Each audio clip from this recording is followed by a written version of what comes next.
Praise the lord. దేవునికి స్తోత్రం. సాటి లేని జీవము గల సర్వశక్తిమంతుడైన యేసయ్య పరిశుద్ధ నామంలో అందరికీ బ్లెస్సింగ్ బీయింగ్ క్రిస్టియన్ తరపున వందనాలు.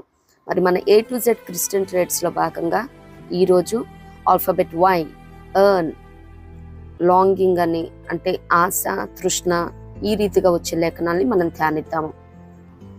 దీనికి కీవర్డ్స్గా కీర్తనలు 107:9 చరణం.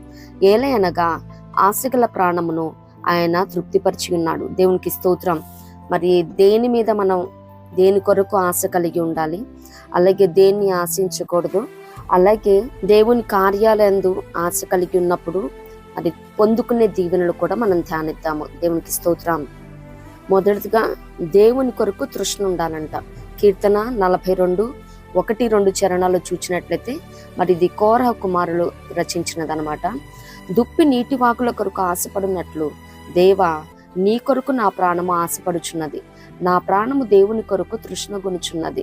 జీవము గల దేవుని కొరకు తృష్ణగొనుచున్నది.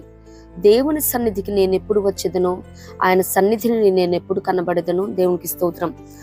ఇలాగే దేవుని కొరకైన ఆశని, తృష్ణని మరి భక్తుడైన మహారాజున దావీదు గారు కూడా కలిగి ఉన్నారు.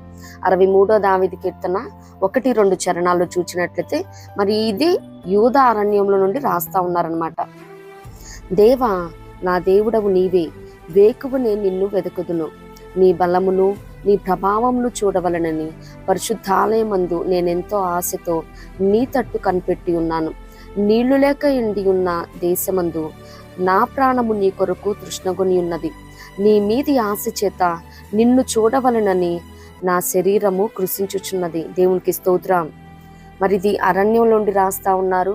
అలాగే మరి దేవుని సన్నిధికి దూరంగా అంటే ఆలయం చూసి మరి దాంట్లో ఎంటర్ అయ్యే భాగ్యం లేదు కాబట్టి అరణ్యంలో ఉన్నారు. కాబట్టి నేను ఎప్పుడు నిన్ను చూస్తాను, నిన్నెప్పుడు నేను కలుసుకోగలను, మరి పరిశుద్ధాలయంలో నేను ఎప్పుడు అడుగు పెడతాను. మరి అక్కడ కోరహ కుమారులు కూడా మరి వారి గేట్ కీపర్స్ కదా, వారికి మరి ఎంట్రీ ఉండదు కాబట్టి అక్కడ వారికి ఇవ్వబడిన కార్యనిర్వహణలో ఉండాలి. కాబట్టి వారు కూడా దేవుని మీద తృష్ణతో ఆశ కలిగి మరి ఆయన సన్నిధానంలో ఆయన ఉంటాడు కాబట్టి ఎప్పుడెప్పుడు ఆయన సన్నిధానంలో చేరదామా అని చూద్దామా అని ఆయన కొరకైనా వాంఛ కలిగి ఉన్నారు, తృష్ణగొని ఉన్నారు. దేవునికి స్తోత్రం. మరి ఈ లోకంలో మనమైతే ఎవరెవరినో చూడాలనుకొని మరి వాట్సాప్ కాల్స్ ఏమి, ఇంతకుముందైతే స్కైప్ కాలింగ్ అని ఈ రీతిగా ఆల్ ద టైం ఇంకా వారిని ఎప్పుడు చూడాలన్న తపంతో మరి దూరంగా ఉంటే ఈ రీతిగా చేస్తూ ఉంటారు. ఎప్పుడెప్పుడు చూడాలా, వాళ్ళని కలవాలనుకుంటా ఉంటాం. కానీ ఇక్కడ భక్తులైతే దేవుని కొరకు మరి తృష్ణ కలిగి ఉన్నారు. మరి దేవుని చూడాలి అనే సన్నిధికి చేరాలన్న ఆశను కలిగి ఉన్నారు. అంత మాత్రమే కాదు, కానీ రెండోది చూసినట్లయితే దేవుని మందిరానికి రావాలన్న ఆశ. మరి 84వ దావీదు కీర్తన 1-2 చరణాల్లో మనం చూడగలుగుతాము. సైన్యములకు అధిపతియగు యెహోవా, నీ నివాసములు ఎంత రమ్యములు. యెహోవా మందిరావరణములను చూడవలనని నా ప్రాణము ఎంతో ఆశపడుచున్నది. అది సొమ్మసిల్లుచున్నది. జీవము గల దేవుని దర్శించుటకు నా హృదయమును నా శరీరమును ఆనందముతో కేకలు వేయుచున్నవి. సైన్యములకు అధిపతియగు యెహోవా, నా రాజా, నా దేవా, నీ బలిపీఠము నొద్దని పిచ్చుకులకు నివాసము దొరికెను.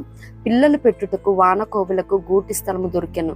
మరి చెప్పుకున్నాం కదా, కోరహ కుమారులు మరి అక్కడ గేట్ కీపర్స్ కాబట్టి వాళ్ళు రావటానికి అవకాశం లేదు. కాబట్టి మరి ఆయన మందిరావరణను చూడాలని వారు ఎంతో ఆశ కలిగి ఉన్నారంట.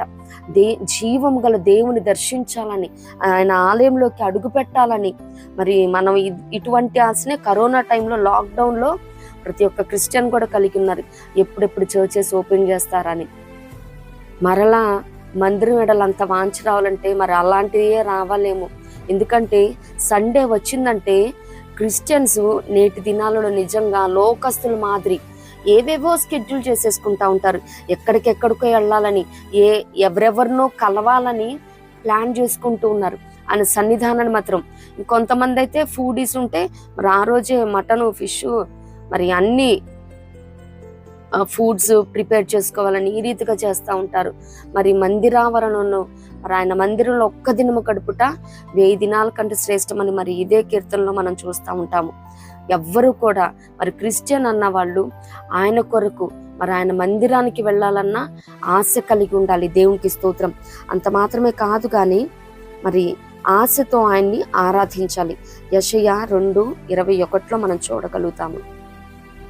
ఆ దినమున యెహోవా భూమిని గజగజ వణికింపలేచినప్పుడు ఆయన భీకర సన్నిధి నుండి, ఆయన ప్రభావ మహాత్యము నుండి కొండల గుహలలోనూ బండబీటలలోనూ దూరవలనన్న ఆశతో నరులు తాము పూజించుటకై చేయించుకొనిన వెండి విగ్రహములను, సువర్ణ విగ్రహములను ఎలుకలకును గబ్బిలములకును పారవేయుదురు. ఇది ఎందుకంటే యాక్చువల్లీ మరి నరులు ఆశతో తాము పూజించుటకై చేయించుకున్నారంట. మరి అన్యులే అంత ఆశతో మరి విగ్రహాలను పూజించాలనుకున్నప్పుడు జీవము గల మన దేవాది దేవుణ్ణి మనం ఎంతగా ఆరాధించాలి. మరి ఈ వచనాన్ని ధ్యానిస్తున్నప్పుడు అదే అనిపించింది. మరి వారి చేతితో చేసుకున్న హస్తకృత్యములైన విగ్రహాలను పూజించాలన్న ఆశతో ఉన్నారంట. మరి మనం కూడా మన దేవాది దేవుణ్ణి నిత్యముగా ఆశతో ఆరాధింపబద్ధులమై ఉన్నాము. దేవునికి స్తోత్రం. అలాగే దేవుని కార్యాలయందు ఆశ 1 కొరింథీ 9:10 మనం చూడగలుగుతాం. ఏలయనగా దున్నువాడు ఆశతో దున్నవలెను, కళ్ళము త్రొక్కించువాడు పంటలో పాలు పొందుదునన్న ఆశతో త్రొక్కింపవలను. దేవునికి స్తోత్రం. మరి కళ్ళము దున్నటం ఇదంటే సేవా పరిచర్యకు సంబంధించి అన్నమాట. మరి సేవ అలాగే పరిచర్యలు నానా రకాలు ఉన్నాయి కదా. దేవుని కొరకు మనం ఏ పని చేస్తున్నప్పటికీ మరి దాంట్లో దేవుడు ఫలాన్ని ఇచ్చేవాడే ఉన్నాడని, అలాగే ఆశతో దున్నాలి. మరి దున్నిన వెంటనే ఫలాలు రావు కదా. అలాగే ఒక పరిచర్య ప్రారంభించబడిన తర్వాత మరి ఫలాలు రావట్లేదు, జయాన్ని చూడలేకపోతున్నానని మరి ఎవరు కూడా స్కిప్ చేయటం కాదు, కానీ విశ్వాసం కర్తయ్య దాన్ని కొనసాగించుకోవడానికి యేసు వైపు చూచుచు మరి మనం ఈ విశ్వాసయానంలో నడిచిపోతున్నప్పుడు నిత్యముగా దేవుడే ఫలాన్ని ఇచ్చే దేవుడు అన్నాడు. ఒక ఆశ అంటూ ఉంటే నిత్యముగా ప్రతి ఒక్కరు కూడా మరి అది ఫలం రాకపోయినా దేవుడు ఇస్తాడు అన్న ఆశతో ఆ పనిని ముందుకి కొనసాగించగలుగుతాము. మరి ఆశ అన్నది నిత్యముగా ప్రతి ఒక్కరిని కూడా ఎంకరేజ్ చేసే విధంగా ఉండాలన్నమాట. దేవునికి స్తోత్రం. అలాగే 5th వన్ చూసినట్లయితే క్రీస్తు నామ మెరుగని చోట్ల సువార్త చాటాలన్న ఆశ. రోమిలకు రాసిన పత్రిక 15వ అధ్యాయము 21వ వచనం. క్రీస్తు నామ మెరుగని చోట్లను సువార్తను ప్రకటింపవలెనని మిక్కిలి ఆశగలవాడనై ఉండి అలాగున ప్రకటించితిని. దేవునికి స్తోత్రం.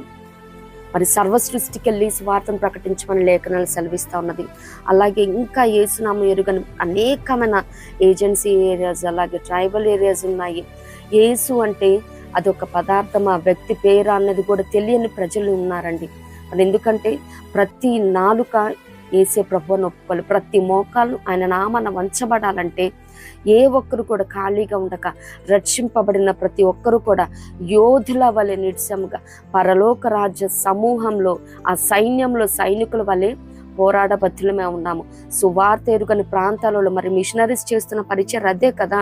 రక్షింపబడిన ప్రతి ఒక్కరు కూడా మరి ఆయన పరిచర్యలో పాలిభాగస్తులు అవ్వటానికి మరి ఈ రోజు రేపు టెక్నాలజీ పెరిగిపోయింది. ఈ సోషల్ మీడియా ద్వారా అయినా కానీ మరి ఎవరికి దేవుడు ఏ ప్రత్యక్షతను అనుగ్రహించారో మరి దాని ప్రకారం పరిచయను మరి దేవుని రాజ్య సువార్త కొరకు అలాగే అనేక ఆత్మల రక్షణార్థమే వినియోగించబద్ధులమే ఉన్నాము. దేవునికి స్తోత్రం.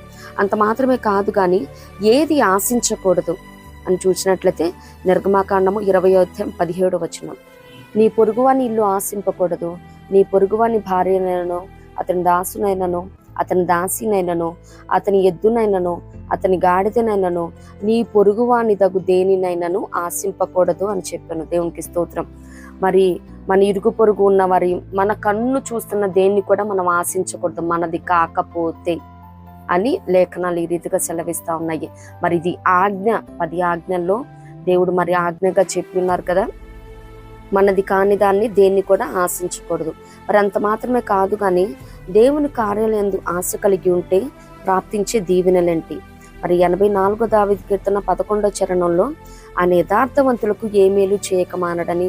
మరి ఎందుకంటే 84లో ఉంది కదా, యెహోవా మందిరావరణను చూడవలనని నా ప్రాణం ఎంతో ఆశపడుచున్నది అంటున్నారు కదా కోర కుమారులు. మరి ఆ కీర్తనలోనే 11వ చరణంలో యథార్థముగా ప్రవర్తించే వారికి ఆయన ఏ మేలును చేయకమానడు. దేవునికి స్తోత్రం. మరి మేలులు ఏ మేలు చేయకమానడంటే మేలు అన్నది ప్రతిదీ కూడా దేవుడు మనకు ఆన్ టైంలో అనుగ్రహించే దేవుడే ఉన్నాడు.